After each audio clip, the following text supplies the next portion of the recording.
చెప్పినా సరే నాకు ఎంఎన్సీ కావాలి. ఓకే, అలాంటప్పుడు నో ప్రాబ్లం వస్తుందండి. బట్ దీనికి డిజిటల్ మార్కెటింగ్ నేర్చుకోవాలంటే నేను క్వాలిఫికేషన్ వద్దంట, కమ్యూనికేషన్స్ ఏం అవసరం లేదు, కరియర్ గ్యాప్ అవసరం లేదంట.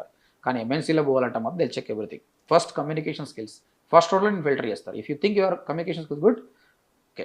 సెకండ్, డిగ్రీ అయిపోయింది, మినిమం డిగ్రీ ఉండాలి, no backlogs and no gap. అలాంటప్పుడు వాళ్ళు యాక్సెప్ట్ చేస్తారు. దాని తర్వాత నీ subject knowledge is least priority. But apart from that communication and your percentage is matters for you. You will get jobs అండి. చాలా మంది స్టూడెంట్స్ జాబ్ చేస్తున్నారు, యాక్సెంచర్, విప్రో, మైక్రోసాఫ్ట్లో కూడా పనిచేస్తున్నారండి, వస్తుంది. బట్ ఎంఎన్సీలో కొట్టాలంటే మాత్రం ఈ రిక్వైర్మెంట్తో ఉంది.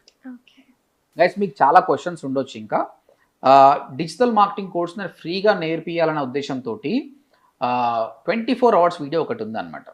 ఈ వీడియో కింద డిస్క్రిప్షన్లో నా లింక్ పెడుతున్నాను, అది క్లిక్ చేసి వినండి. అట్లీస్ట్ ఒక 1 hour వింటే మీకు అర్థమవుతుంది ఏందనేది. ఓకే, మీ దగ్గర డబ్బులు లేకుంటే హ్యాపీగా